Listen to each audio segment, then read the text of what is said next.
morning, everyone. I hear the ding has gone outside, so it's time to get going on the second day of the 8th annual topic. I thought, oh, it was about 7 years, but 8 years, and I understand too this is the highest attendance. It's about 1,000 from what I heard, so that's awesome. So congratulations to everyone for coming and for the planning group. So I'm Ellen Watch, as president of the Ontario Public Health Association. I'm delighted to be here today as the MC for this morning. I enjoyed yesterday very much and hope all of you did. For those of you who may be less familiar with OPHA, I'd like to take a moment and tell you about our organization. It's a member-based organization. We bring together a broad spectrum of individuals concerned about people's health, from those working in public health, community health, healthcare, the voluntary sector, academia, and also the private sector. For over 67 years, we've been championing health promotion, protection and prevention, and supporting those who are active in public and community health. We have a number of work groups that really help to support or I should say influence public policy on a wide range of issues. We offer training, professional development, and networking events, and also host the Nutrition Resource Center. Thanks to those of you who are supporting us through your membership, and for others, I encourage you to go to the OPHA website to learn more about how you can get involved and benefit from our services. So OPHA is pleased to be a partner at TOPIC and with the Association of Local Public Health Units, ALPHA, and Public Health Ontario, and a PHO, sort of for the short terms. And thanks to all of you for showing your support by attending today and submitting abstracts and that have helped to make an excellent program this year. So it's truly, the public health community event, and each one of you contributes to the success. So TOPIC is the meeting place for Ontario's public health community. Yesterday was full of energy and dialogue as we explored this year's theme, Leadership, Partnership, Change. And today promises to be another packed day, very exciting, with a hot topic talks, and more information sharing, networking, and professional development. I'd like to thank the generous sponsors for making this event possible. In the Diamond sponsor category, we have AstraZeneca, the PHU-LHIN Interfaculty Program in Public Health at Western. And then we have silver sponsors, the University of Waterloo, the National Collaborating Centers for Public Health, Syracuse, Merck, and a big thanks for all our exhibitors, and we hope that you will visit their booths throughout the morning. And as a quick reminder, there is the TOPIC app, and you can download that and use it to navigate the sessions and to play the TOPIC game. We'll be live blogging and tweeting from many sessions, so join the conversation by using hashtag TOPIC2018 on Twitter and Instagram, and follow us on Twitter at TOPIC Tweets. And don't forget to help us improve TOPIC by evaluating the sessions. We have had a technical glitch and we're not able to do the evaluations via the app. And so paper copies will be available in each session. So please, take a moment to fill those out, and the session leader will collect those, because we want to make this conference to be relevant and exciting and, relevant to your needs. So we're going to start now with the hot topic session. And this year, for the first time, we have made the hot topic a plenary session available to everyone, as the theme of this session is current and relevant to the public health workforce. So I'd like to introduce Dr. Vera Etches. She's the Medical Officer of Health from Ottawa Public Health, and she's the moderator of today's plenary session, which is called Working Together to Achieve an Integrated Health System. So please welcome Vera to the stage.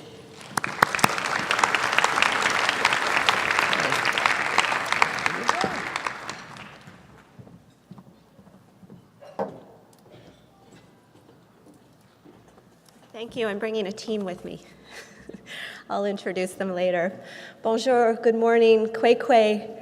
Kwekwe is an Algonquin word from the land where I live and work. And we acknowledge that today we're on the traditional territory of the Huron-Wendat, the Petun, the Seneca, and most recently the Mississaugas of the New Credit Indigenous peoples. And today, the meeting place of Toronto is still home to many Indigenous peoples from across Turtle Island. We're also thankful and grateful to be able to meet here and mindful that there are broken covenants and we need to strive to make things right with all our relations. I found day one of the Ontario Public Health Conference very encouraging and inspiring. How about you? Yeah. I also found that the themes are very timely and relevant. So we've heard leadership, partnership, change. The session we're just going to have will touch on all of those themes. And let me start with the last one, going forward, change. For those of you who are not working in the public health sector in Ontario, let me just take a few moments to describe the kinds of change that we're experiencing when it comes to this topic of the public health sector collaborating with our regional health authority, here called local health integration networks that fund most healthcare.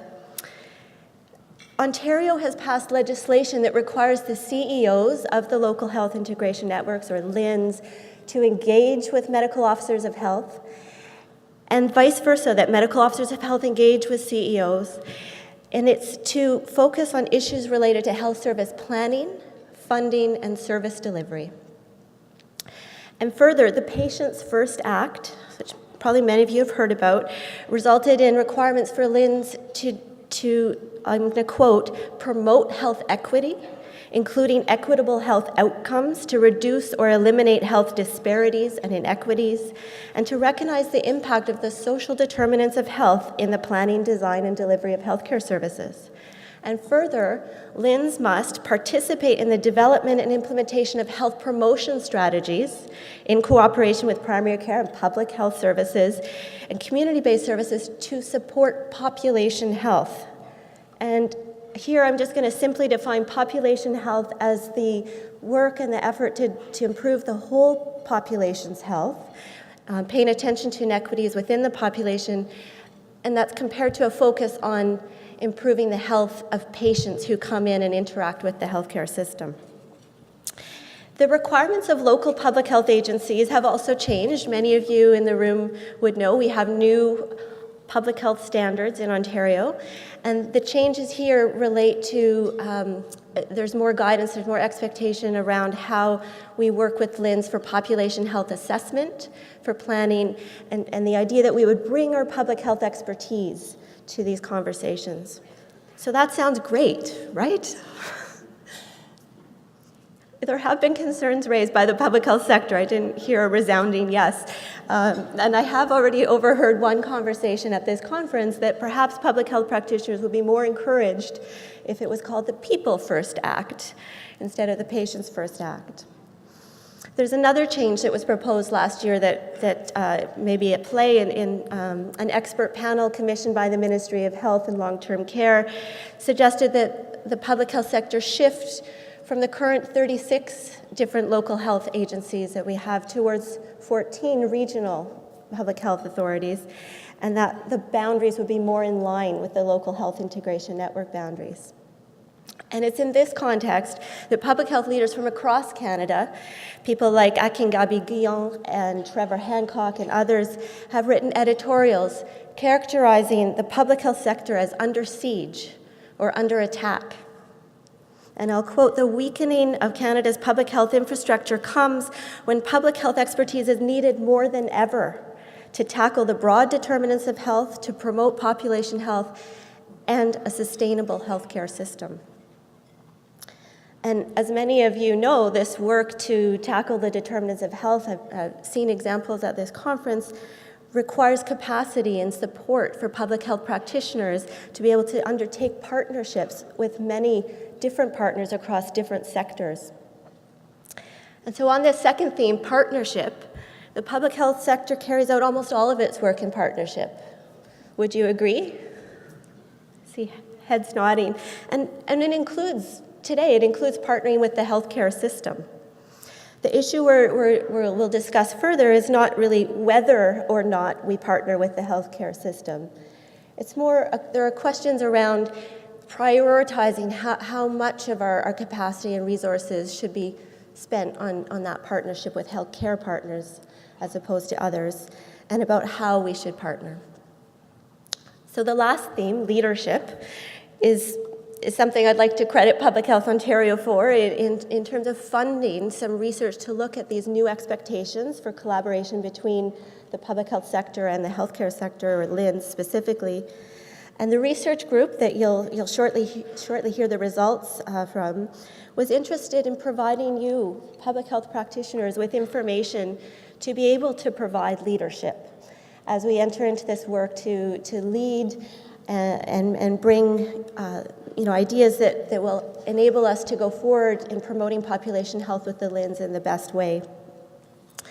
It is said that the best way to predict the future is to create it. And I think that's the spirit behind this conversation today.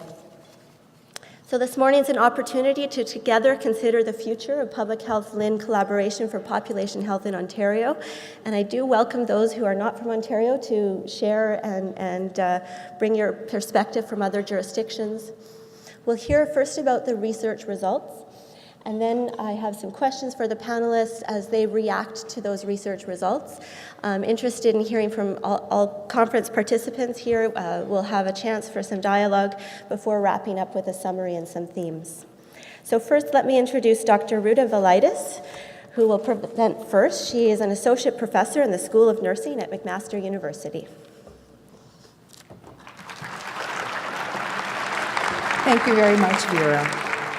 So first off, I'd just like to thank you for coming this morning, and also to say that I want to thank Public Health Ontario and our research team who invited me to get involved with Anita Kothari from Western to support this research. This has been an incredible experience for me because it really, on my one hand, can I count the number of times when you're doing research and you haven't finished it, you have all kinds of people asking you for your results. That just doesn't happen very often. So I thank you all for your interest in the topic to start off. Again, just to say, we have no conflicts of interest at all. And the purpose of our project was to look at the key elements for successful collaboration between the LHINs, as Vera nicely pointed out, with respect to the Patients First Act. And we're going to be looking at we looked at how people understood the population health approach and the terms, the definitions of terms, the processes, the structures they were working with, as well as looking at some of the measures and the types of indicators and assessments that they all thought were very common or that maybe were different between public health and LHINs. So here's our team, Vera as our overall project lead, and you'll see we have health units from Eastern Ontario, Niagara, Oxford, and Sudbury. I'm sure you see your friends' names up there. And Cal Martel from the Champlain LHIN. And as I mentioned, Anita and Nancy Murray sitting here at the front, who's our project coordinator. So we started off, it's a two-phase study, and the study first started with a qualitative component, followed up and informing the development of a survey. Then the survey was sent out to folks across Ontario. So this is the methodology. In the first phase, we used public health and LHIN focus groups, and we also had key informant interviews. We talked to a range of people, everywhere from VPs and CEOs to staff working at the analyst level, and managers in between, and a variety of disciplines as well. And we had pretty much an equal representation from public health folks and LHIN folks, and also with our key informant interviews, we spoke with people outside of LHINs and PHUs, organizations like PHO, the ministry, and other associations that were relevant to this topic that we felt they could offer something. We also spoke with people in different provinces, including BC, Nova Scotia, and Saskatchewan. So we asked them first, how do they define the population health approach and public health? And what we found was actually that everyone, whether they were LHIN folks or PHU folks, spoke using the same kinds of terminology. So they talked about population, just like you defined actually, Vera, in your opening comments. They talked about populations at large and large groups of people, not at the individual level. They talked about health promotion. They talked about equity and social determinants of health quite a lot.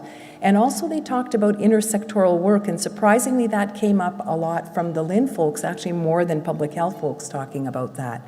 And I think they see that as one of the real pluses for public health folks to be bringing that lens of the other sectors outside of the healthcare world. They also talked a lot about where they've worked together, and they've worked together in a lot of different places already in the past, and they're continue to work now. And what we found was a lot of variability. Some LHINs and health units had varying degrees of participation working with one another. And the kinds of ways is what you would probably imagine, things like communicable disease, falls prevention, a little bit on tobacco, and also Syrian refugees and mental health. These were some of the things that came up in the past. And following current trends of what are the issues in public health in the healthcare system, these topics have changed a little bit, where there've been more emphasis on mental health and addictions, and obviously with the opioid crisis. They are looking at chronic disease, community profiling, and health equity and health promotion. So the topics are shifting a little bit over time, and I think reflecting what's going on in the current society in Ontario. We then ask them, how do they work together and what elements help them work together? But you're going to have to come to the workshop tomorrow to hear more about that. We're saving that little nugget of information for then. But what we also talked to them about were what are the barriers and threats that they experience or that they think they're anticipating with this move. And you heard a little bit of already what Vera mentioned in her opening comments was much of what we heard when we did our interviews in focus groups. And the plus signs on our chart, so you'll see our themes there. The plus signs, this is my quantitative approach without actually putting a number on it, of qualitative methods to say, you know how they would say most people said, or very few people said, or some people said. So that's what the pluses are there for. Okay. Oh yes, I see that I'm not in sync with my sheet of paper. Thank you, Vera. This is because, and I'm tall, I don't know how the shorter people are doing this, but anyway. Okay, so the first theme that you'll see with these pluses is the lack of resources and capacity, and you'll see that this came up both with LHINs and PHUs. It's one of the top, that was the top barrier that people talked about. Do we have the expertise in our particular LHIN or in our public health unit to even do this population health system planning? And do we have the manpower as well? So it's HR resources in terms of skills as well as numbers. They also talked about the challenges with data, and public health in particular talked more about this, having to understand who has what, making sure that we have how we handle the limited data we have for small geographic communities, and also some of the technical things like the quality of the data, getting access to it in a timely way, being able to figure out how to manipulate it for the small geographic areas. Overlapping and inconsistent boundaries, like Vera mentioned, also came up from both. It's not a surprise, it's exactly how Vera described it, is what we heard. The lack of understanding of partners' roles and mandates. This was important and I think interesting in that the plus signs are more heavily weighted on the public health side than they were on the LHIN side.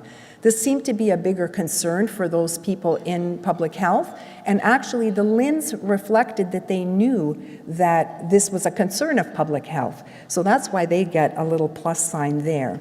And it's trying to understand what the mandates are, what is your scope compared to what is our scope.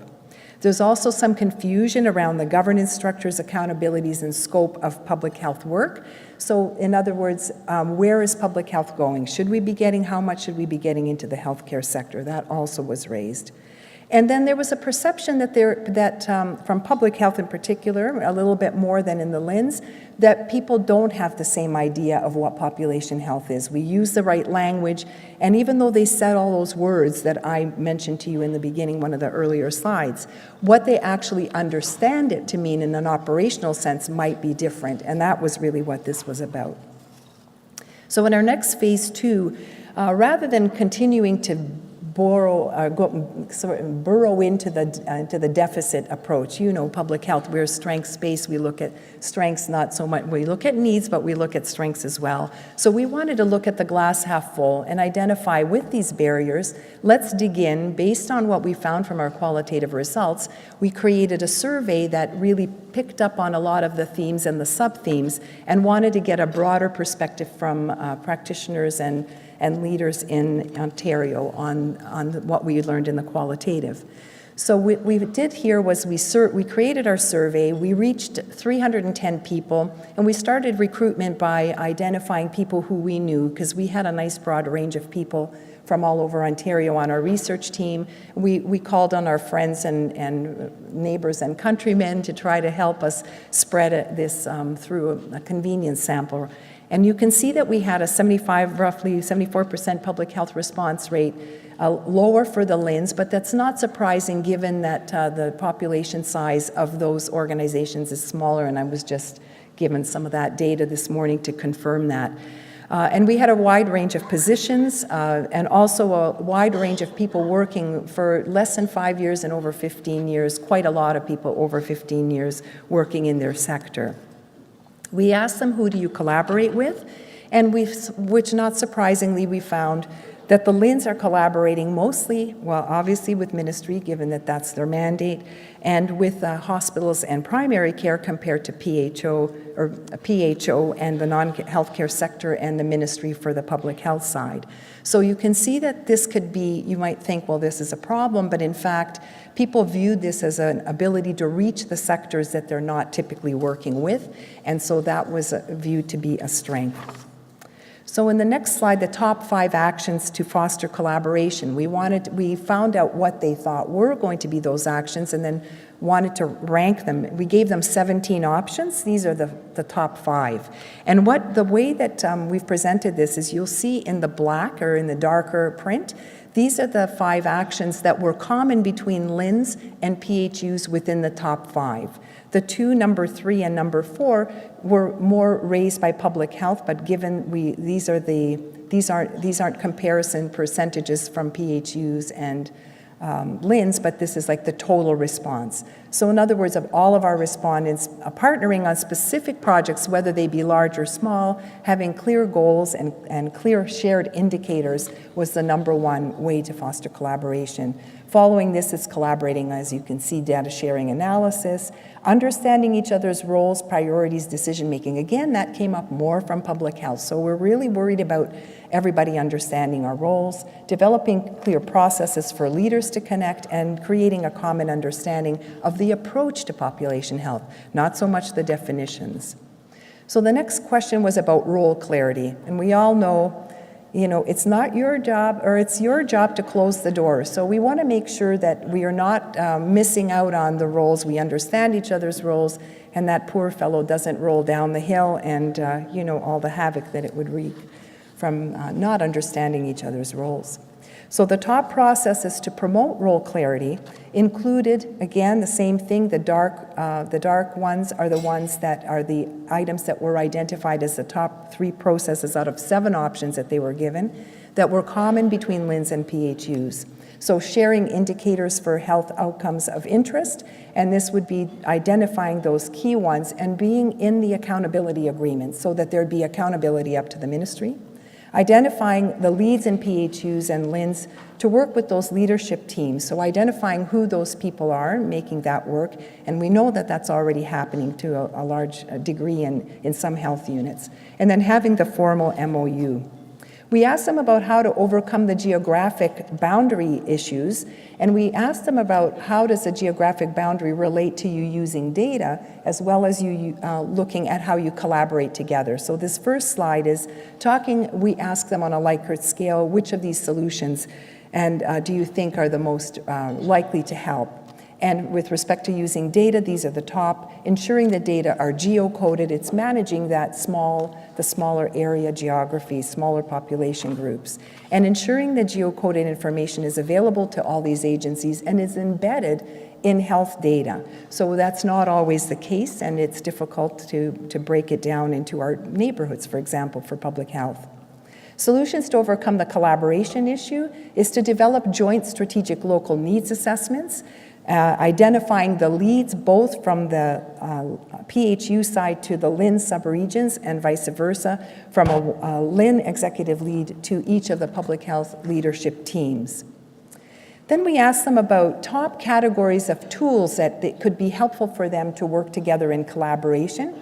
And we gave them 14 options. So in our qualitative results, we had quite a lot shared during this. And these were the top 3. Not surprisingly, program planning, management, and evaluation, given that's what the question was about.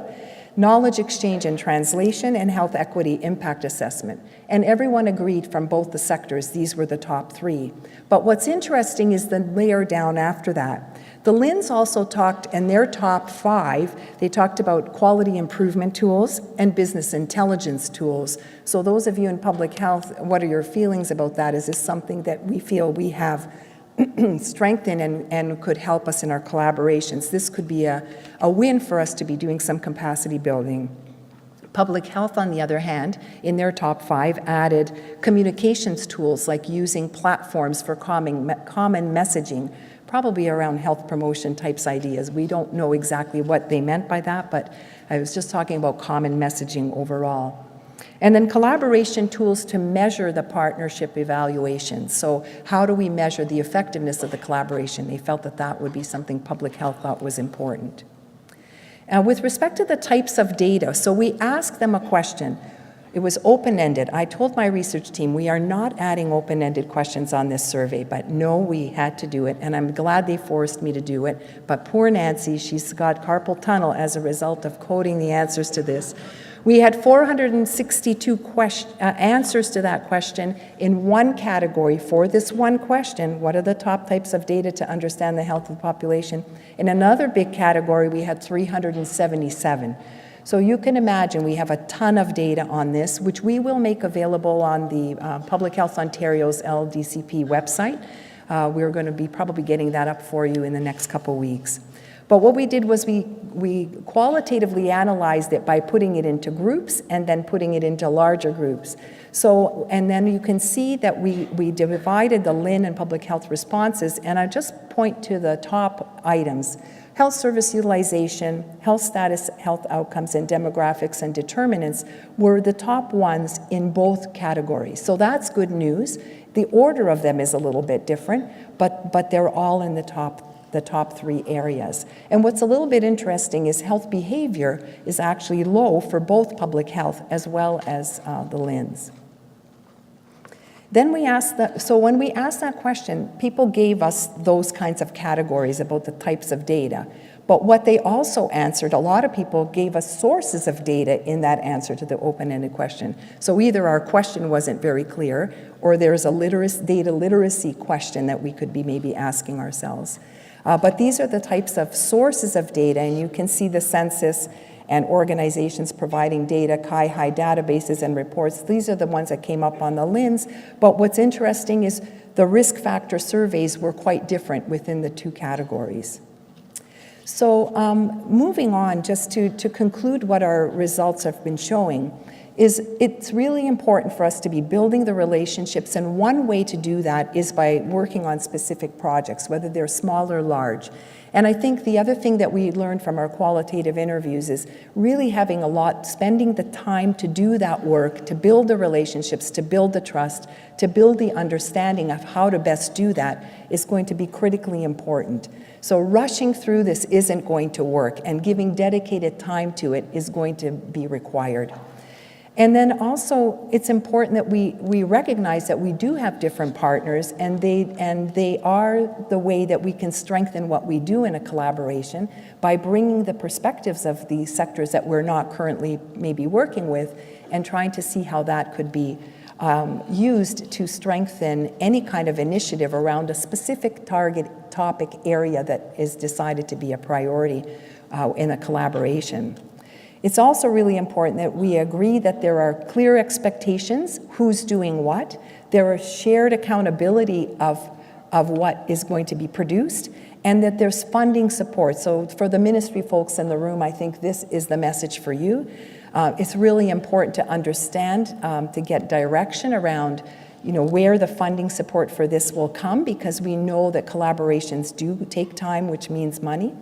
And we have to also identify where the accountabilities are, where are there common accountabilities, and what does that scope look like. Then we also want to think about sharing our top actions, our tools, and the types of data. And again, tomorrow we'll be diving in a little bit more at the population health assessment workshops, about the kinds of data that we think would be valuable in terms of working in collaboration.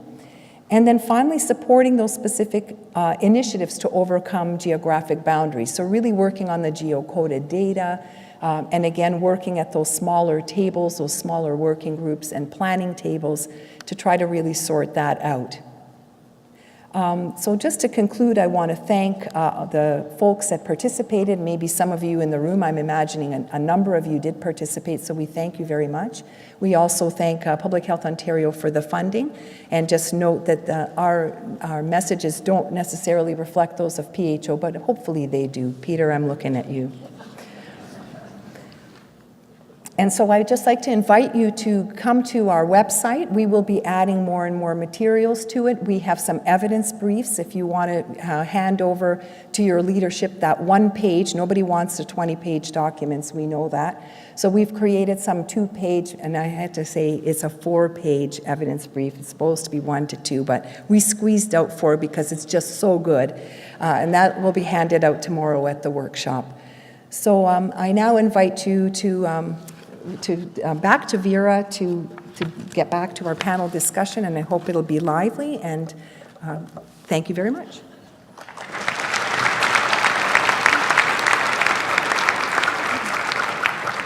Thank you, Ruta. I'm going to introduce the folks here. So you know Ruta beside me. Then we have Dr. Penny Sutcliffe, who is the Medical Officer of Health for Public Health, Sudbury and Districts. Then we have Leanne Fernandez, the Vice President of Regional Programs for the Mississauga-Halton Local Health Integration Network. Doug Manuel, the Senior Scientist, Clinical Epidemiology Program with the Ottawa Hospital Research Institute in the University of Ottawa. And then Cynthia Martineau, the Vice President of Strategy, Planning and Integration for the Southeast Local Health Integration Network. So I've asked these folks to think about our research results. I gave them to them ahead of time. And I'm going to begin by asking them some questions. Really, anybody can jump in at any time. Just join as you like. And as I mentioned, we'll also open up to hear from you participants. So first of all, I'd like to ask how these findings resonate for you based on your own experience. In our qualitative work, listening to people in the focus groups, we found there was a range of experience across Ontario. And if you have any specific examples of how things have worked for you in real life, we'd be interested to hear. Okay, I can start. So first off, thank you, Vera, Ruta, and your team. This is tremendous, and I think for all of us in the room, certainly in local public health agencies, the questions that you're working on answering are really critical and really timely. I think you've reflected on the fact that our experiences across the province are very different, and so my experiences are based on our interactions in the Northeast and with the 5 health units that are within the Northeast LHIN. So just briefly on your question about does it resonate, I think that the findings absolutely resonate in terms of kind of generic advice, if you will, about how do we promote good collaboration. We need to make sure that we understand each other's respective mandates, that we need to make sure that we are working on tangible products, etc. I think some of the areas where I found some challenges is the fact that, and perhaps we'll get into it later, that it's incredibly important that we are clear on what our collective vision is, what the goal is that we're working towards together. And when I compare kind of this work with the work that we are starting to do in our area about Indigenous engagement, so working on could be collaborations, but at this point just Indigenous and just engagement, that we really are very focused on what are the principles of engagement? What are the values that we hold in common? Where are the no-go zones? Kind of what are the lines within which we are driving or walking or working. And so I was a bit surprised to not see more of that in terms of fundamental building blocks, so that when we are perhaps getting out of our comfort zones, that we have a strong foundation that we can fall back to. So we'll go down. I'll go next. So absolutely, I think the findings did resonate from a LHIN perspective. In Mississauga, Halton, LHIN, we didn't wait for patients first in terms of looking at the opportunity to collaborate with public health. I think I'd say probably about 6 or 7 years ago, we really made a concerted effort when we were doing our strategic plan to say there's strong alignment in many different areas and an opportunity to partner. How do we better understand what public health does and our partners within the region to the work that we're doing? And so we made a concerted effort at that point to kind of look for points of alignment and opportunities to connect. And we did recognize for certain that we each have our areas of expertise, but there are those overlaps. So one of the examples was you talk about population health and health equity, and I will say from a LHIN perspective, we didn't understand it necessarily, and we understood when, actually I'll do a point of clarity because I provided this earlier to Ruta. The LHINs are only 10 years young. So when you put that into context, they were still finding their way, and many new staff, and even the terminology around health equity and population health, they were terms that were tossed out, but when you actually dug a little bit deeper, they didn't understand what health equity meant. And when you talk about the LHIN, I always say the LHIN itself is, the LHIN office was actually about 30 to 40 people. So 30 to 40 people that were responsible for looking at the entire health system. And that makes a difference when you're actually then trying to implement.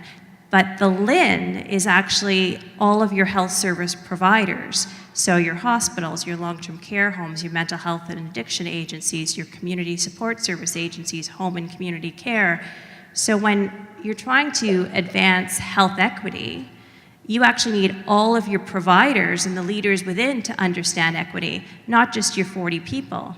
So one of the examples we did was we partnered with the region of Halton because they had actually done a tremendous amount of work around health equity, and they actually said the first point is you actually need to understand internally what health equity is to then translate it out. So we formed a health equity advisory committee with joint leadership from our partners at Halton Region to start looking at how do we then utilize some of the tools they'd already developed to share the principles around equity, make sure that understanding was there, and then roll it out. So it wasn't just about having a tool, the health equity impact assessment, but actually making it meaningful. So that was a great example of collaboration.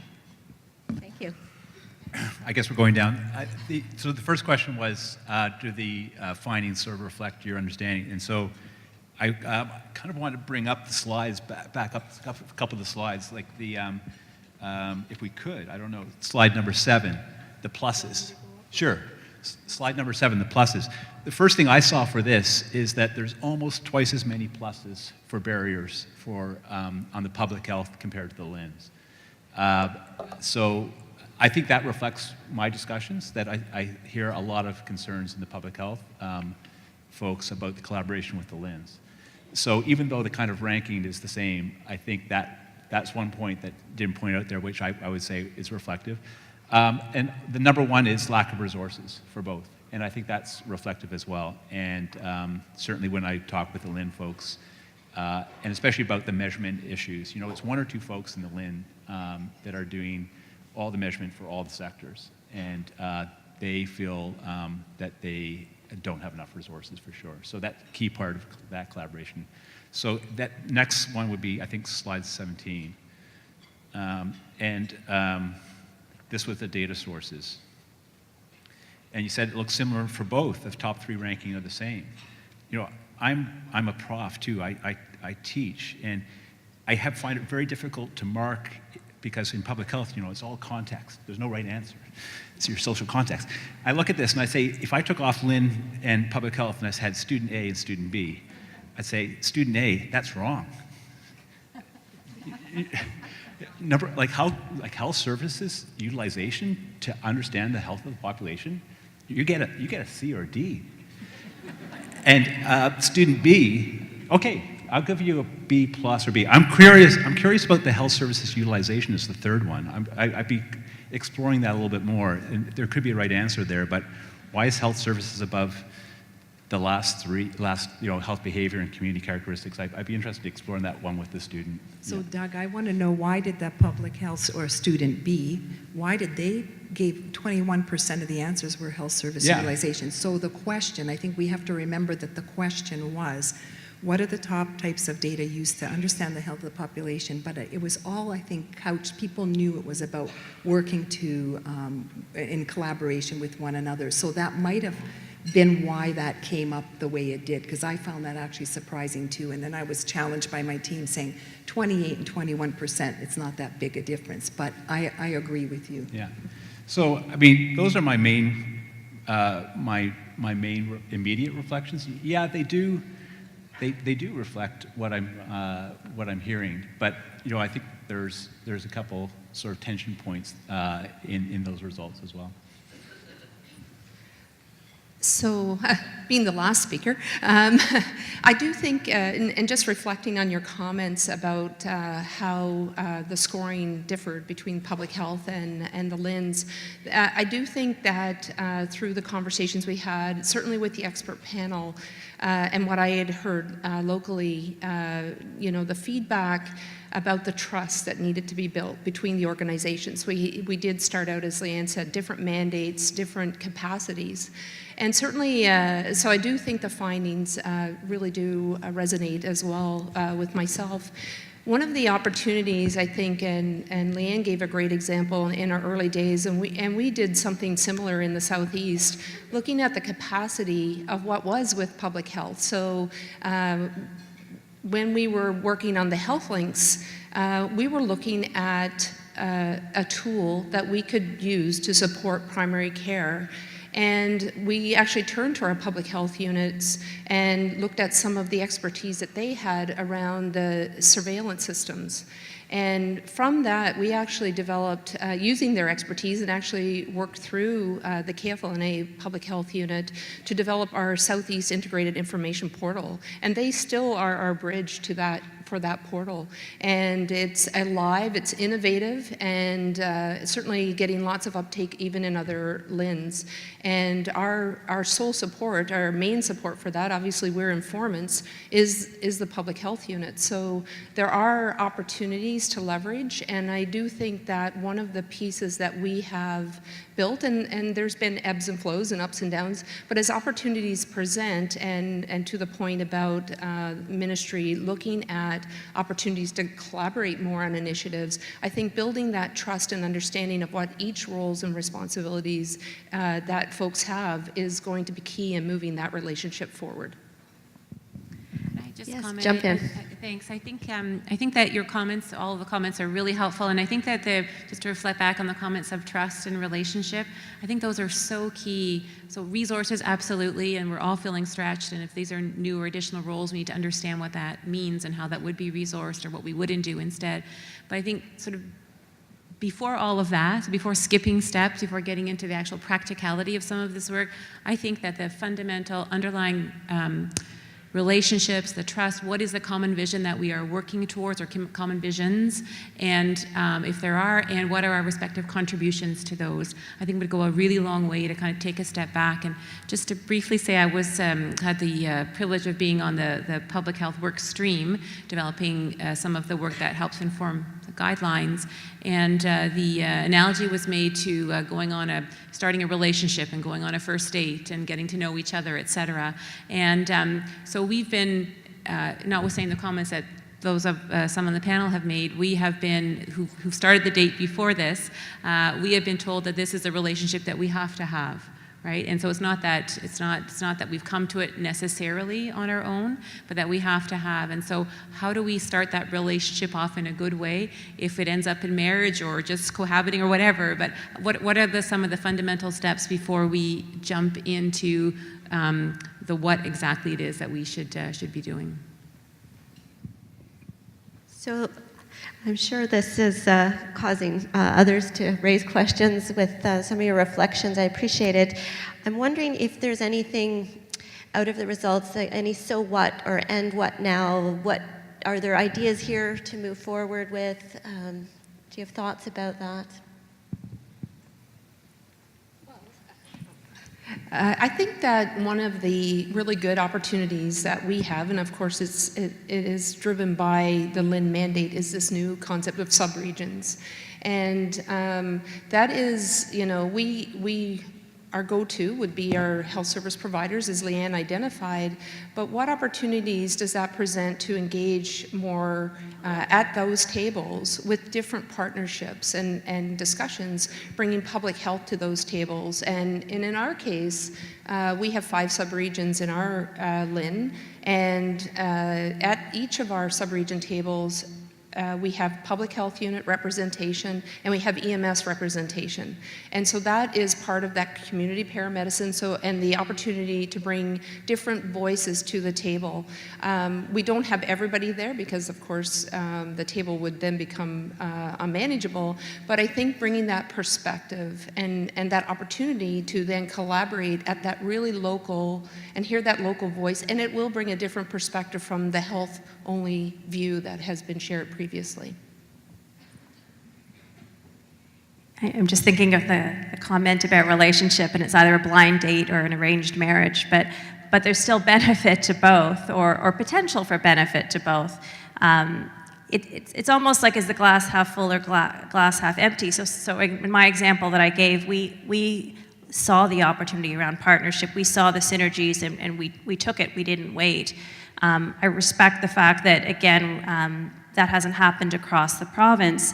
So you could say, again, is the glass half full or half empty? But the reality is much of our work overlaps or has an opportunity to overlap. So if we're really trying to better the health of Ontarians, how do we address that? And isn't it better to have partners to do that than do it alone? And so it does go back to relationship and collaboration to say, how could we or how should we? So again, I think about when Dr. Sinha came up with the senior strategy, all of us were looking at, well, how do we address the needs of seniors? Within the LHIN, we often talk about the continuum of care. And yes, we have the health service provision and we look at the delivery of health services, but truly we're looking at that continuum of care. We don't necessarily do the early interventions. We look to other partners, even our municipal partners, around keeping seniors healthy. But again, within the regions, many of them were doing strategies around seniors or seniors housing or different elements. So wouldn't it be great if we looked at, you know, that strategic alignment that we've been talking about to say who is doing what, and instead of being a team in a silo, that we're a team of teams and collectively we're actually achieving the same goal that we're all trying to achieve, which is to better the health of our Ontarians.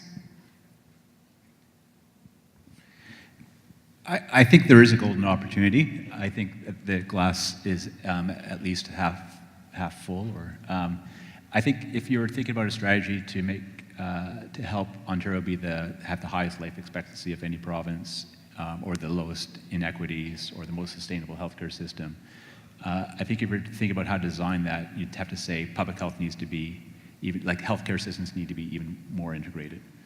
And we need to have population health, if not public health thinking, throughout in our health care system. And I think we struggle with that.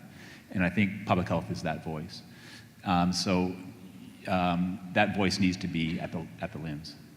And it's going to come at a cost. But I think that there's incredible potential for return on investment in terms of being able to reframe or continue to advance that idea of healthcare to improve the health of the population, even if that means, you know, limiting the amount of healthcare services, but in exchange for basic income or things like this. But that voice needs to be there, and public health is that voice, and so I think that having that collaboration brings that voice forward more. So how would it work? What would look different about health system planning, healthcare planning, if there was this kind of collaboration, if public health was more integrated? I think, and I do hear a lot of concerns. I almost want to give a sort of a personal anecdote, like kind of like a little vignette. And I've been working at the Institute for Clinical Evaluative Sciences for over 15 years, and just like it's sort of an analogy. And when I started working there, I was right out of school, and John Frank said, Doug, are you okay? I have funding for you. If you need funding, you can come downtown and work with me. And I'm here, John, I'm actually feeling pretty good about this. Tons of data. And, I think that I can make the biggest impact as a public health physician when I work closely. I've always done that. It comes at a cost. But, now 15 years later, in part because of ISIS isn't the best name for various reasons, but ISIS is changing its name, and the C is being dropped. And so I think that there is hope to have patients first become people's first. I think that there's no question for that. And the discussions about the name that I've had with Michael Scholl and Astrid and others is, should the H remain? Should it be a health in there, or should it just be S for social, or P for policy?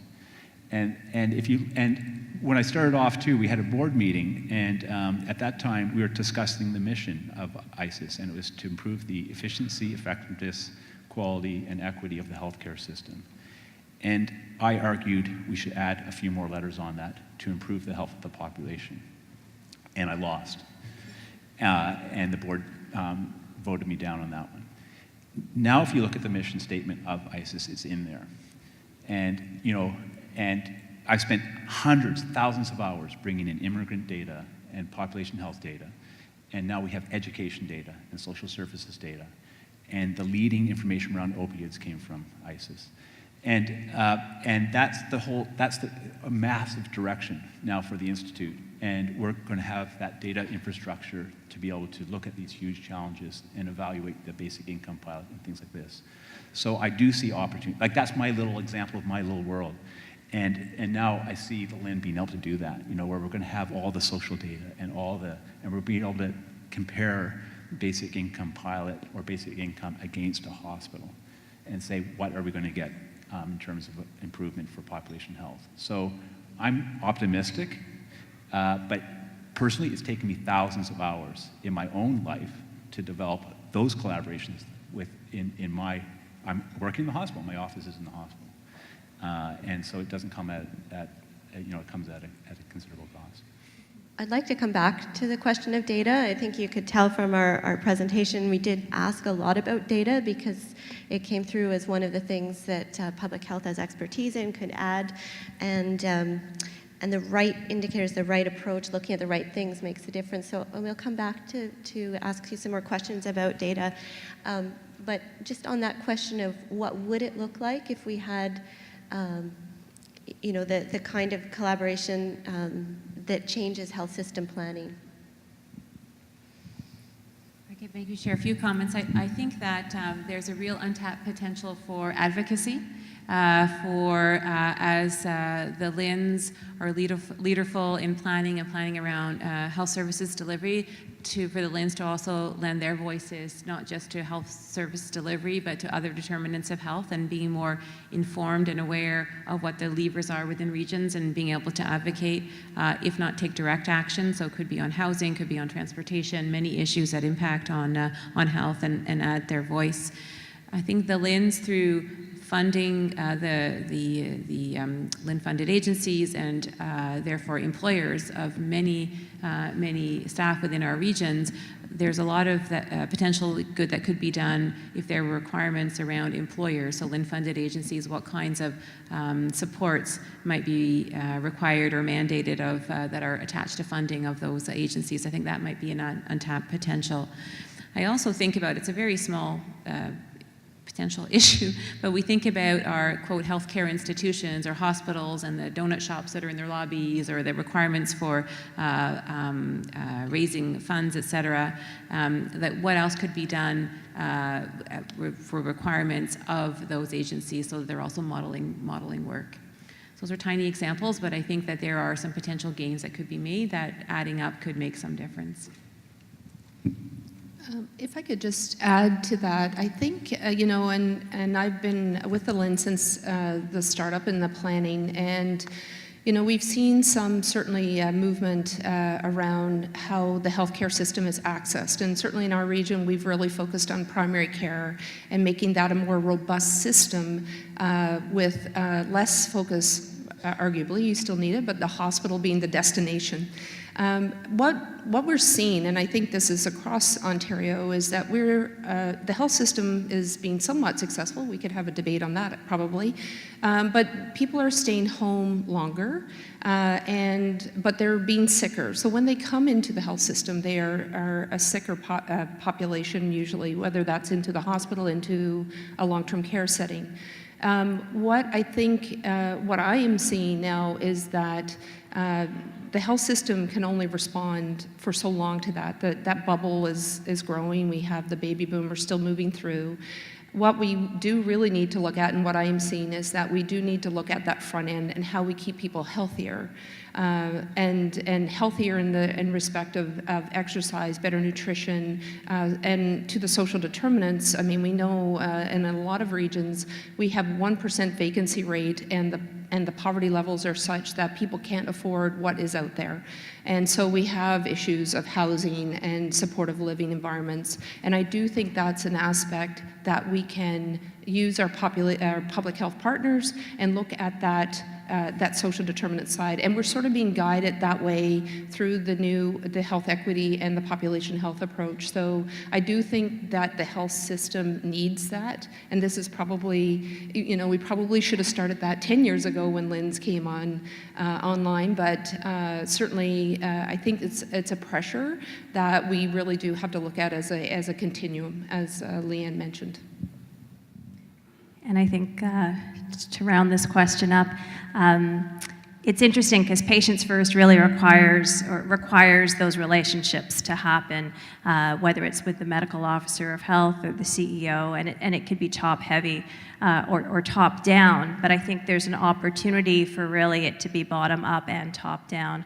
And I'm going to say it probably for all LHINs, we need public health, because when you look at what we're trying to do, whether it's at the sub-regional level or just within our entire LHIN, we are really trying to better serve the residents.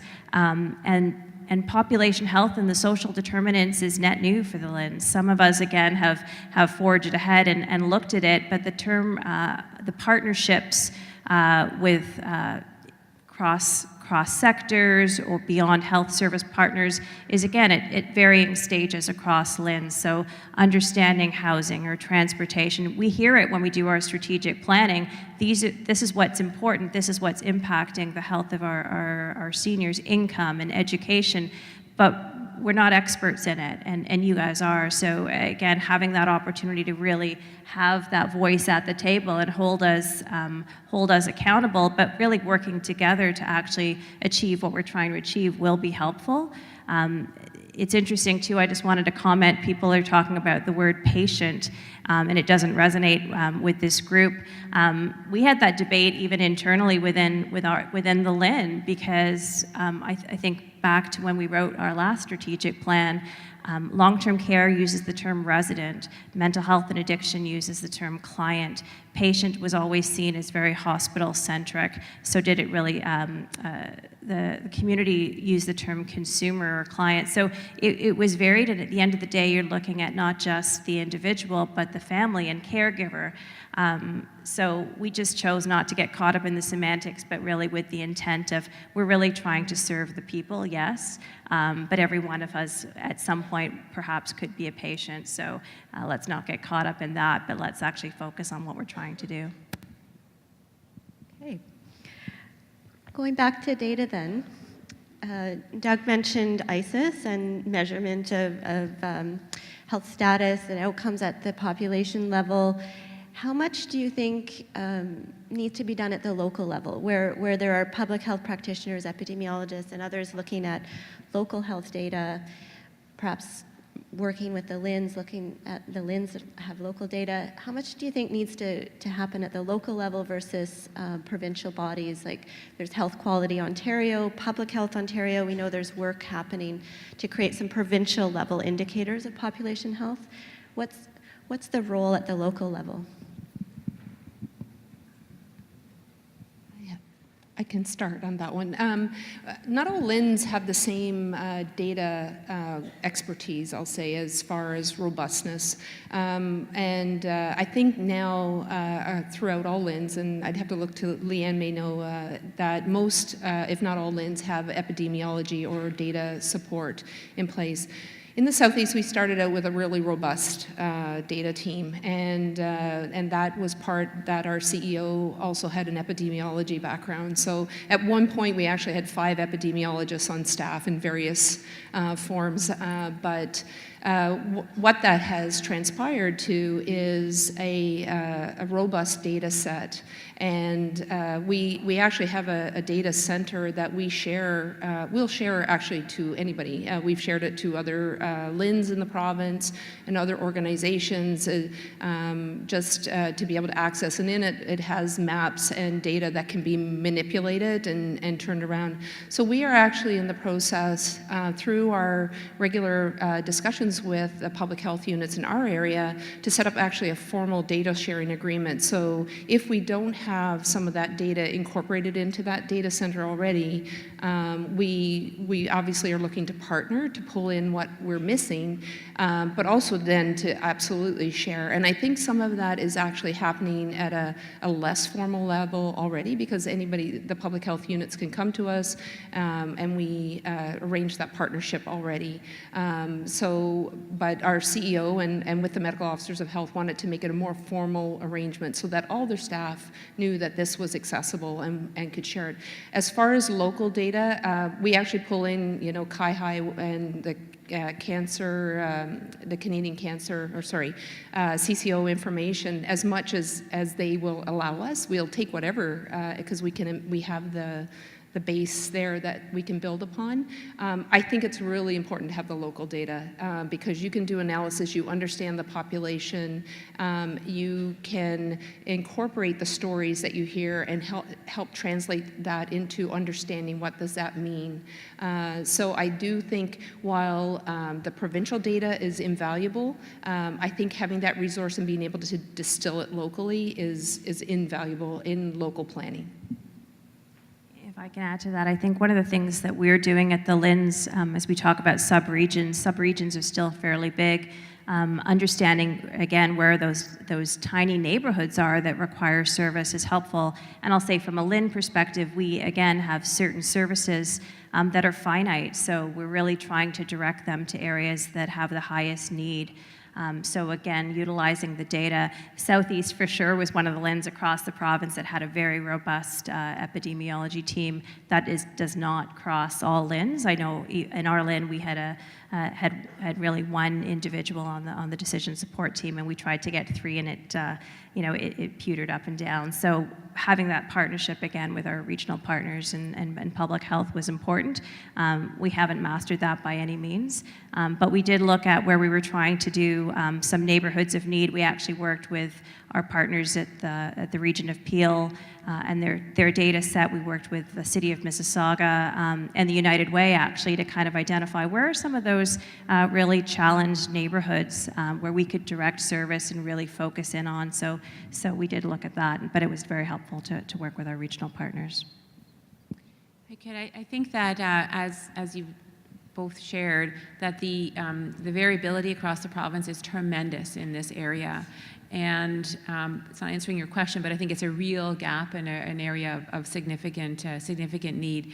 I think ideally there would be a healthy balance between what's provided provincially and what the capacity is within LHINs, within local public health agencies, within sub-regions of sub-LHINs, so that we can understand, interpret, and add a local context to data. But I'll tell you, I mean, our 2 epidemiologists are working very, very fast and furious for the work of public health, and I can't imagine overlaying that with additional responsibilities related to supporting the Northeast LHIN, where there is not much capacity as it relates to a data analysis, interpretation, et cetera. So I think that it's critical. It's very, very important for the success of this work. And we mentioned quite briefly, about the resource issue, but here, in other areas also, but here, significant gaps in resource and in capacity.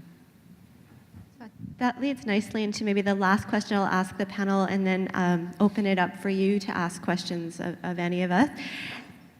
Are there risks to fostering more collaboration on population health?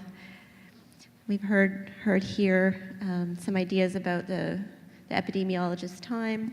Are there risks to fostering more collaboration between LHINs and public health units? Okay, I'll start. So from a strengths perspective, I know obviously the work has been really trying to focus on that, but I think that it would do us some harm to not recognize what those risks are, to not, the elephant in the room, to not make sure that we put that on the table and address that in a really proactive manner. I think that one of the potential risks that we've seen overall across the country with further integration and collaboration is the increased clinicalization of, quote, upstream work, where we're using the same language, population health, health equity, et cetera, but actually meaning some very different things. And I can reflect recently on work we've done across the North, funded and supported by Health Quality Ontario, around a strategy for health equity in the North. And at the end of the day, I think things ended up in a really good place. However, initially, as HQO was talking about health equity, it was really about equity and access to health care. And it's not that that's not important, and reorienting the healthcare system, and to Doug's point, lots of potential here. It's not that that's not important, but it's one strategy. And if we look at the Ottawa Charter, for example, there are at least 4 others that we should be focusing on. So I'm quite concerned that we're not having those conversations. I don't think that it can't. I think that it can be resolved and that we can have effective collaborations, but that we need to be explicit about those risks and about how to mitigate them. Doug. Well, I think LHINs are the tail wagging the dog. The hospitals are the tail, and the LHINs the dog. I think that's what I hear within the LHINs, and that's what I hear outside the LHINs. So that's the threat, clearly.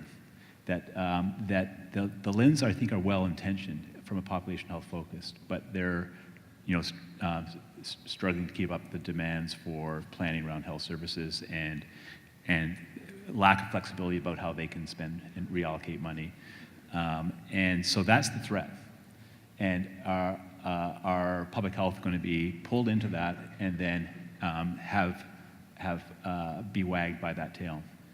I think that's the challenge. I think going into it with that challenge is open mind is just the way to go for it. I think there's more opportunities than threats, but I can kind of say that because I'm not working in public health or the LHINs,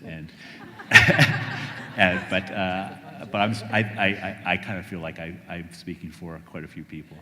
All right, well, that's, I don't know, Doug, what do you think out there?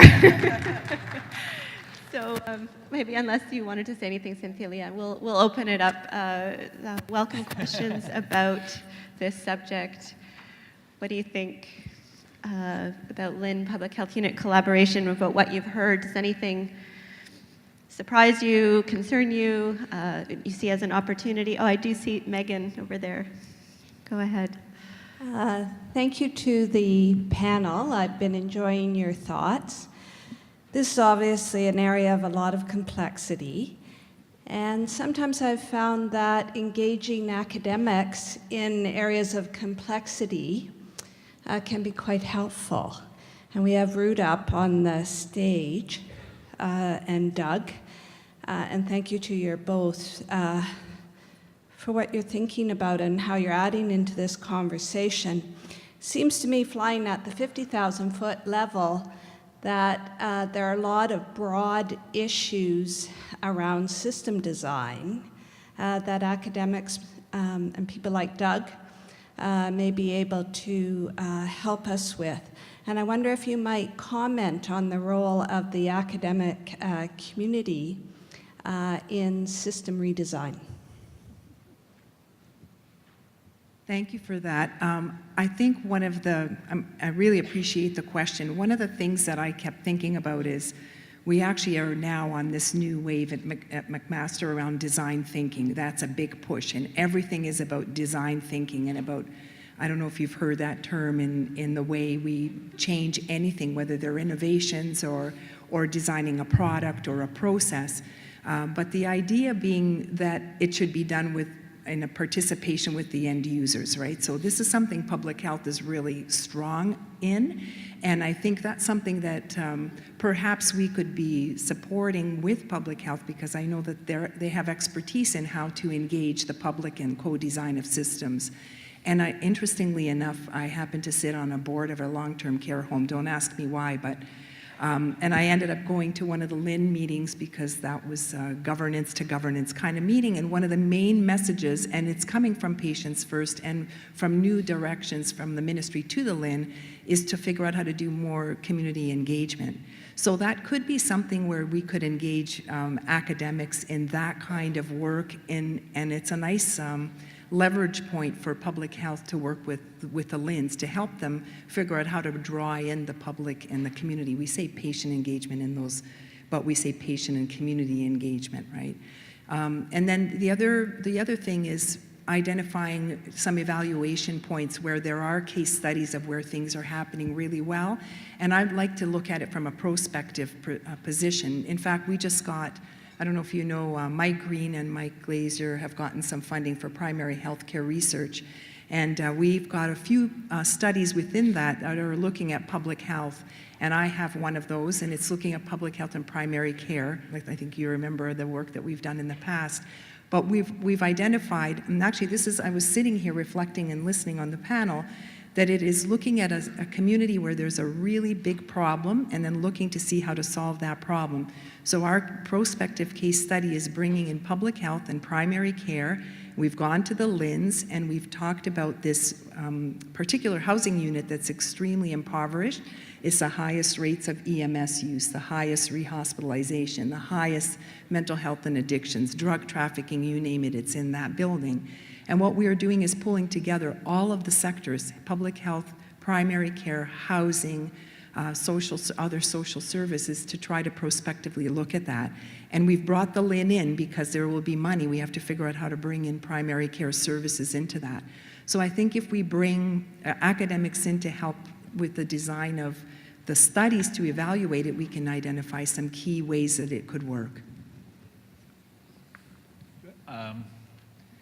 I think so when we reviewed sort of the literature in terms of highest performing communities or societies in terms of population health, I think there's two themes that came out. One is leadership and structures, and the other is enabling legislature for health impact assessment. So like Quebec in particular for that.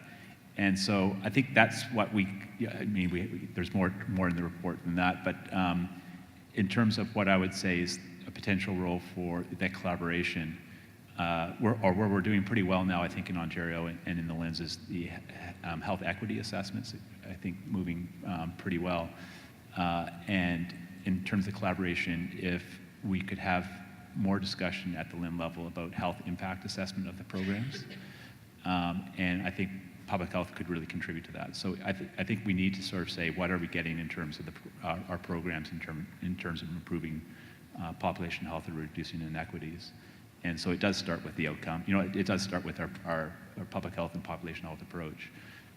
So I think that's what the research would say, or the science would say about system approach, and how that collaboration how public health could help in that collaboration. Ruta wants to add something, Megan. Is that getting at your question? how academics can contribute. Yeah, the other thing I just want to say is to thank Public Health Ontario for the locally driven collaborative funding that's available, because that allows us to get in. I don't know if you know the percentages of success for CIHR funding these days, but it's unbelievably difficult to get any funding for anything. So we really do appreciate that, and I think that those locally driven collaborative projects are extremely well spent dollars there, because, and maybe the LHINs could be ponying up a little bit of money there too for this kind of study, because, and I know they don't do research, we've heard that before, but maybe we need to relook at that, because I think it then becomes very relevant and meaningful and grounded in what you need to know. Because if we're just in our little ivory tower sitting there, that's why I love coming to these conventions and doing research with people, because we know it'll be meaningful. Like I said, the most phone calls I could possibly get from this. Okay. Other questions or comments? Esther. Thank you so much for sharing the results of the study today, and I've really appreciated hearing from the panel your perspectives. What I didn't hear is your thoughts on governance. And Dr. Sutcliffe, when you spoke to the need for a common vision, it did have me think about governance and the role of a board of directors with a LHIN. If the role of the board of directors is focusing on regional strategic priorities, has there been any conversation about possibly looking at that governance and the contribution that public health could maybe have by way of perhaps a medical officer of health having an ex officio role and really being part of that overall review of LHIN priority setting? So, I mean, thank you for the question. My short answer to that is not that I am aware of. Certainly in the Northeast, there could be that kind of level of work that's been happening elsewhere. We are at really, again, back at, I won't say first dates, but getting to know each other with our Northeast LHIN, because there has been a change in leadership there. We have had some meetings at the governance level, and that again has been more foundational work to really understand what our respective mandates are. I think your point, though, around how we could mutually inform each other, and my point around a common vision was not so much that needs to be under the same governance structure, but if we have a common vision, then we can identify what our respective contributions could be to that vision. But I think your points around governance and mutually informing each other are excellent ones. So from a LHIN perspective, I could just share what we've done locally. We've had the medical officer of health come to our board of governors meetings, not as ex officio and not as a regular member, but just to share again what's happening on the public health front at a regular interval. So it is something that I think we'd contemplate. From a strategic level, we have a system strategy forum where we've invited, again, the medical officer of health or commissioner of public health to come and participate as a regular member of that. And then likewise, we have been invited to participate as a regular member on the various tables, whether it's with the chief administrative officer and senior team at the region, or in one case, it's actually the health system integration with it, where it's actually regional council, and we actually sit at the table there and present on anything. So it isn't on the LHIN board governance level, but there definitely are those connections at a senior level. I'm not going to answer the question, I think, but I'm going to make a comment that, Vera, when you started off the when you presented information, you were talking about, you used the word engagement. And then this whole session is about collaboration. I think it's very clear the role of the medical officer of health in terms of the leadership around population and public health. That's not changing. And I think we have to be very careful about that, that needs to continue. And I don't know if Dave Mowatt's here, but so I'm going to be paraphrasing him and doing it incorrectly, and my apologies. But when I've talked with him about the diabetes strategy, and that doesn't have prevention, or a fraction of it, and then the public health departments were asked to engage in that. And what I interpret to him is say, no, I'm not going to do this. And I think that was a completely reasonable and appropriate response. And so that's maybe not collaborative. That is an engagement, but it's not collaborative. And I think that I think that you have to be prepared to take the handle off the Broad Street pump and say this is not working for us. And the medical officers have to maintain that role of the voice for population and public health within that collaborative environment or with that engaged environment.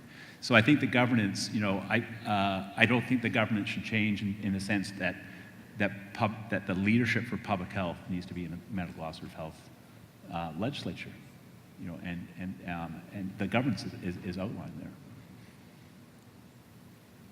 Okay. Thanks.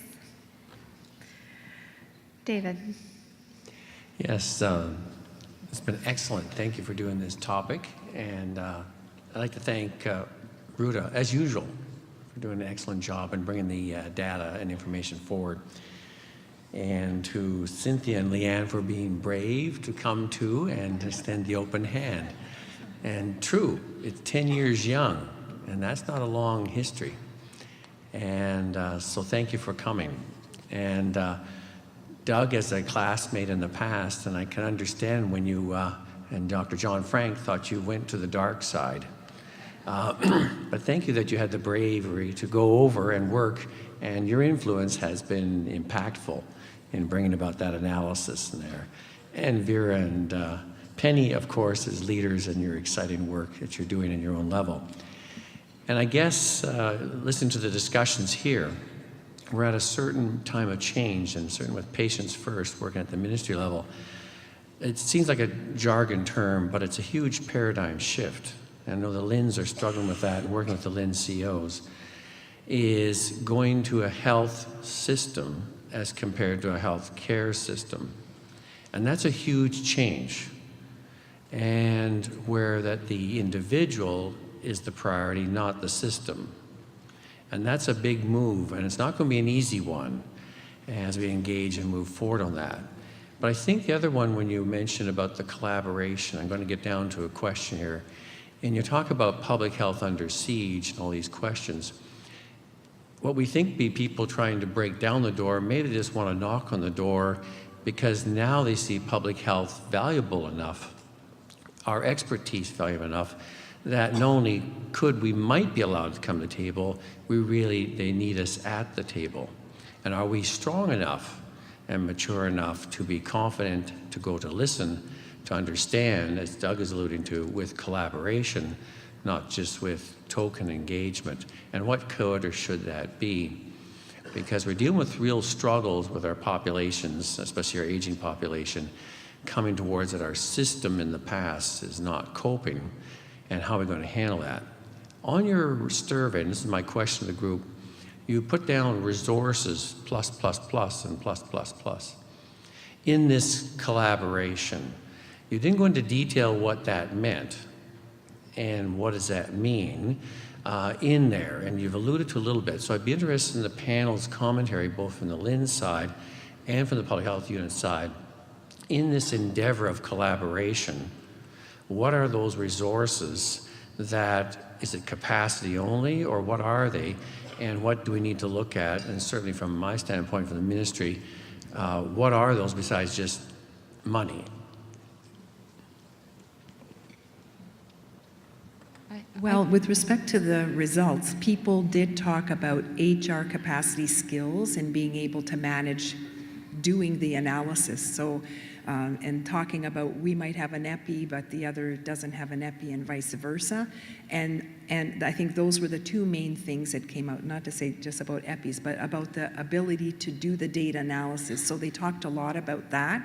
And in addition, just the time that it takes to do the building and sorting out the details of how they're going to work together. So it was with respect to the capacity and the skills of doing the data management and analysis, as well as getting together to make the plans. And if I could just add to that, so that resonates what you said, and certainly we would reflect that, and it's always all about the EPIs. Who's in the room? incredibly skilled and fundamental part of our public health team. And I would say from my own experience and that of our Associate Medical Officer of Health, I'll say time sink in quotations, the amount of time that we have invested for little return in terms of meetings that the LHIN has called us to that we don't want to not be at because we're to engage and collaborate. Yet while we're at this initial stages of getting to know each other, it's not always clear to our LHIN partners kind of what we do and how we could be value added and when we should be at the table. So it's nice that we're invited, and there's an opportunity cost to all of that engagement. So at this early stage, and I'm hopeful that as time goes on and we are able to map out a common vision, understand our respective contributions to that we will be more appropriately engaged with or collaborative on versus the kind of across the board invitations we get now and the amount of time that takes. And I think that's reflective, in speaking with colleagues across the north in any event, that's reflective of our experiences overall. So the capacity and the actual FTEs in terms of resources, but the capacity for us to respond to this and the significant opportunity cost for all the other work that public health needs to do that if we're not doing, nobody else will be doing it. So from a LHIN perspective, and I do think the capacity probably reflected a lot of the HR, and appreciating you're from the ministry, and our new mandate letter with its 39 to 42 articles, plus the overlay of local priorities, right? So we have now our subregions and have to engage and hear from the local communities of what they see as their priority and try to mesh that with the mandate, the mandates that we've been given, and moving that forward. So I do think there's a bit of that on the capacity and to the meetings. I do want to reflect probably an engagement, getting back to the engagement collaboration piece, that we've had some really great success and it fit with our mandate and it fit with public health's mandate, and that was around the opioid strategy. And certainly we're very lucky to have some great leadership, I will say, with our medical officers of health and the collaboration and the table that we established. And that was done in partnership with public health. And we still have, as the funding was released, it was released with their knowledge of what and informed by them. And we still have a task force that is, the membership is each of our medical officers, so having a meeting, back to the governance point, we have 3, arguably 4 medical officers of health, so getting that there is tough, but they are fully engaged in our task force with our addictions mental health and with our LHIN staff, and they will be our key informants as we move any further future funding forward on our opioid strategy. So I want to, it's great use of time, great use to see how public health informs that, because certainly they bring a different perspective, and it really does make a more robust planning and gives us more stretch, which helps address some of the capacity, I hope, in the longer term.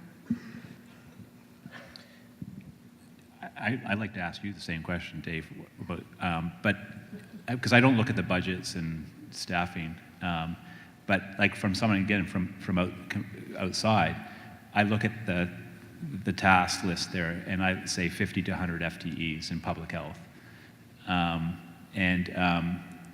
The 50 would be a lot of epi time, and then up to 100 is the Penny's time and everyone's time at the meetings as well. That's my first blush at that, and that's got to come out of existing budget, right? So that's got to be reallocated from other programs to meet that. To meet that. But I'd be interested to hear what the MOHs or others say about your FTE estimate to achieve what has been outlined there. When I look at that 50 to 100, I go, as a taxpayer, great, that's fine. I think we can get a massive return on investment of a 50 to 100 FTE working on this effort to collaborate, to engage, because I see already, I see, when we've estimated it's half $500 million to $1 billion a year that we're saving in healthcare costs from improving population and public health. So we're going to get massive return on investment if we do that a little bit better. that's my, I mean, I can elaborate, but that's my first blush, but I'd be interested to hear what you say, to be honest. So not being an epi, I would say from a planning perspective, it goes back to where we first started around relationships. Sometimes we're knocking on the door, sometimes the door is wide open, but we have to have that trust. And I think if we're working well together, we can put our respective hats aside and say, how can we work more effectively? And in which case, if we do that better, do we really require that much more resource, or can we actually utilize our resource in a better fashion? But from a planning perspective, it's not just about utilizing the data and collaborating and engaging, it's actually about implementing. And so the ability to do that with a very small, finite team is challenging. We do the best we can, but would that require more resource to actually do it well? Quite likely. I don't know if you wanted to comment after that, David, if that answers your question. It does answer my question. I was going to ask, and Doug, thank you for asking the question back. I'd like to elaborate on that with Ruta to say, when you did that, one of our challenges in Ontario, being as big as it is, often our capacity and resources are not equally distributed. So we have and the LHIN may want to comment on that as well, the LHIN representatives. How do we ensure also, was there a resource demand, capacity demand, was it equal across, or is it the haves and the have-nots? And was it an issue that we also have to address? So that definitely did come up in the qualitative results. We don't have, we did try to reach as many LHINs and public health units as possible. So within we did propulsive sampling. So we tried to sample people from every region to try to get that, what you're talking about.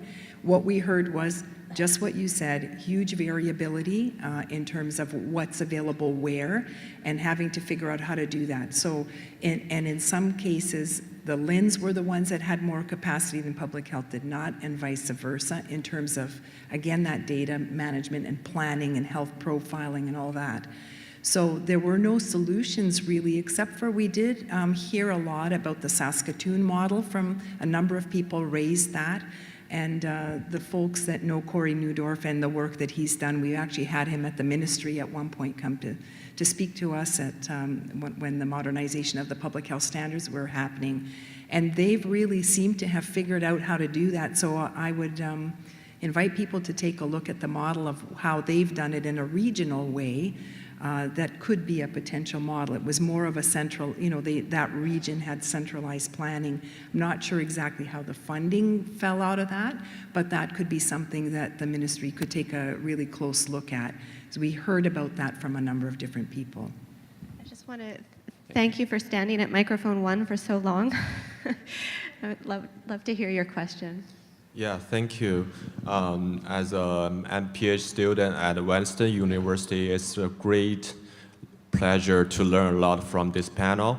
So actually, it mentioned that in the research, project-based and regional-based, decentralized way to collaborate has been mentioned and recommend. But 3 years ago, I have read another paper by Dr. Walaitis. So it's about the collaboration between primary care and public health. You mentioned that changing the power balance, changing the delivery service structure, and the financial incentives. So it's sort of like provincial level and the centralized guidance or regular policy. So I think some idea have been changed. And my question is now the centralized guidance, is that still necessary and helpful for the collaboration between public health and LHIN or health service? Thank you. Thank you for the question, and thank you for reading our work, because that makes you feel that much more okay. Maybe it's worthwhile continuing to work in my old age. So yes, I think that what we found in all of our studies from collaborating with LHIN, with the primary care and public health is mirroring exactly what we're getting here in terms of the factors that would influence how that work. And I think we do have to look at it at the systems level, at the organizational level, at the interpersonal level, which is about the respect of one another, the understanding of one another. So I don't think you can, I think we need to still look at all levels. It won't work if you don't, because it's a complex system. It's, you know, if you think of that complex adaptive system theory, it all interjects and influences all other components. And actually at the intrapersonal level is also important. So if a person doesn't have skill, doesn't have the confidence to go to maybe the LHIN meeting where they're sitting with a bunch of VPs and wondering, how am I going to deal with this? So and how do I deal with conflict management? So do I know how to manage conflict?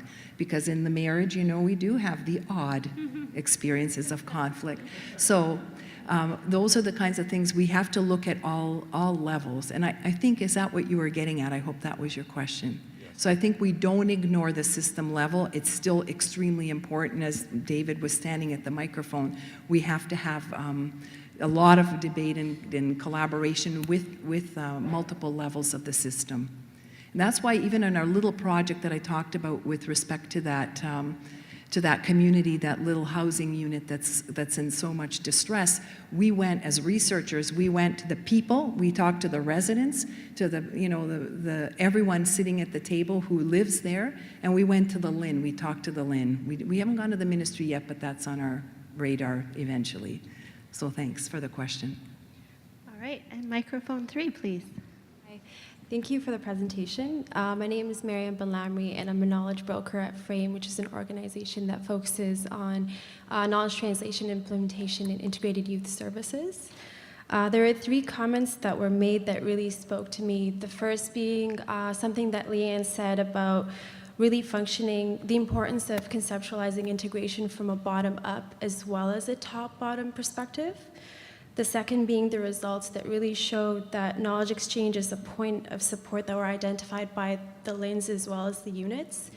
And the third being conversations about what this looks like at the local level, specifically looking at collaborations between EPIs and data analysts to share this data across partnerships and collaborations. And in putting these pieces together, I'm really thinking about the potential critical role of knowledge brokers in this spectrum of work that integrates the data analyst work, the EPI work with the knowledge exchange piece, because oftentimes knowledge brokers are seen, the work that we do is seen as a means to reach the population and translating data to reach the population in our community members. But oftentimes a piece that goes missing in translation, no puns intended, is that we can also have a great role in brokering partnerships across health units or other organizations. So I guess my question would be, where do you see knowledge brokers fitting within a public health sphere or a LHIN sphere in connecting those 2 systems? And is that going to be a part of the puzzle in tackling this huge endeavor? Yeah, I just wanted to add, were you pointing at Vera? No. I just wanted to add that I think it's a brilliant question, and I think it's a really important role. And if you remember that slide that we said, what are the top tools to help broker? Knowledge exchange was on there. And so the role of the broker, knowledge exchange writ large, right? So I don't know if in the data people spoke specifically about the role of a knowledge broker, but they certainly talked about the importance of knowledge exchange and transfer, and they didn't get into the operationalization of that, but I would think that that makes a whole lot of sense, an important job.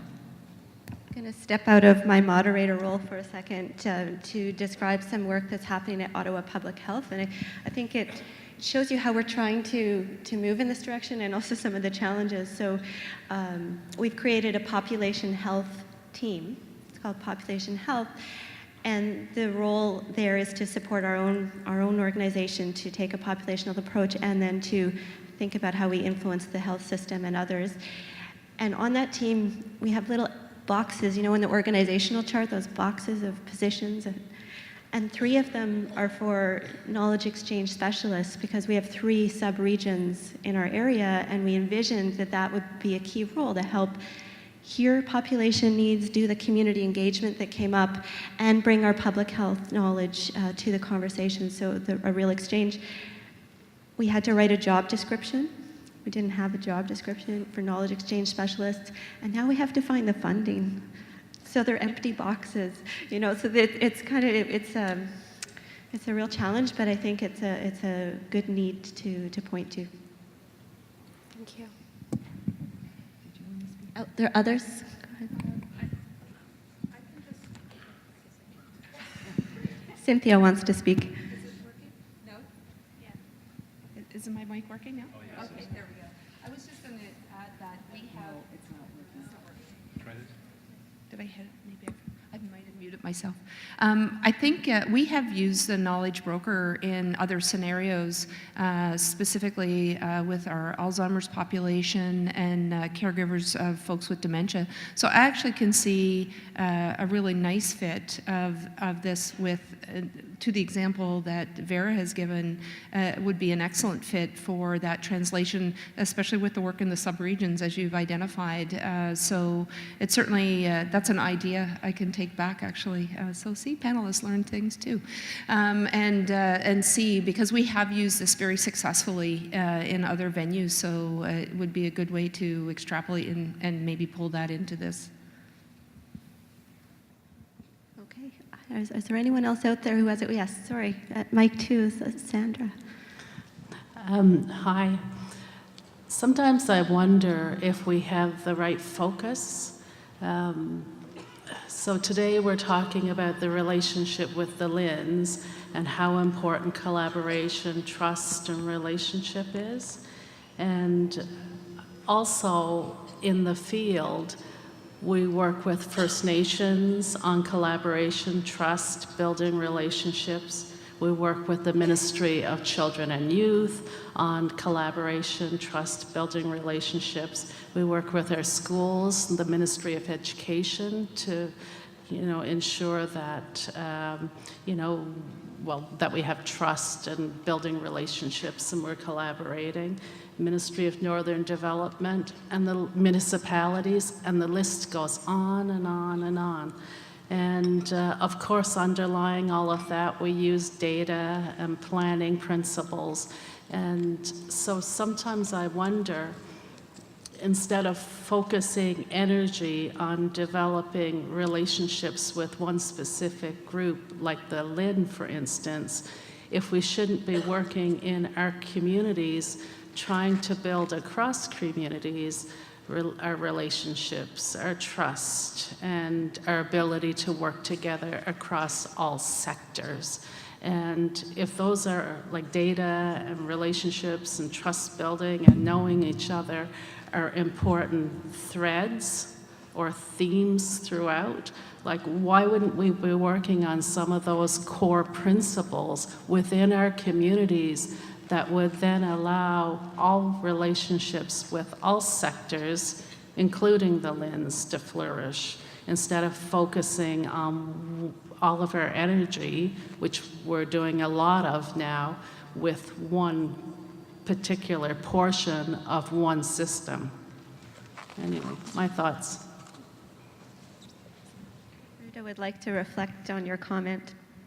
Thank you very much. I think it's really important that we just don't look at these two sectors for sure. That is, I mean, it happens to be legislation, and that's what we're needing to respond to here today.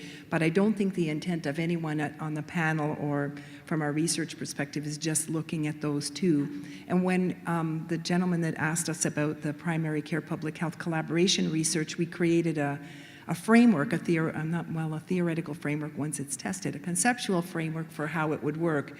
And one of the critiques we got was in the center of the circle, we never put the community or the patient or the family or the client. And we actually meant it to be there because really that's what the driving force is. So I think not only do we need to work across sectors, but we have to work with the people who are the end users and the populations that we're being served. So I appreciate it. The comment. And I fully agree in terms of the cross collaboration. I think here we're talking about, again, it's legislated, and I think, again, as we've talked on the panel, it varies in terms of our relationship, LHIN to public health, and so where are the opportunities? But absolutely the opportunity to leverage each other's existing partnerships, be it with education or with the police. When we come together as LHINs in public health, we can then look at that we're not taxing the same people in multiple times, that we're actually streamlining and then working better effectively together. I think there's many examples, whether it's connecting with primary care or community hub planning or mental health and working with the police, that we're kind of doing it separate, and how do we bring those together and actually not tax the same people but be more effective. So there's definite opportunity. And just to reflect back to the data that was extracted, I mean, we were all working with similar partners, not same partners. And I think in this discussion is being more deliberate of how we incorporate public health, I'll say, into our LHIN planning and vice versa. So I think we do the dance, I think, with all those partners at various tables and forums. And so how do we now, like I said, extend our reach, build off the partnerships that each other has, and how do we maximize that capacity? So I'm afraid we've run out of time. There's one more question, so we'll sneak that in. Thank you for stepping up, and then I'll just wrap up with some comments.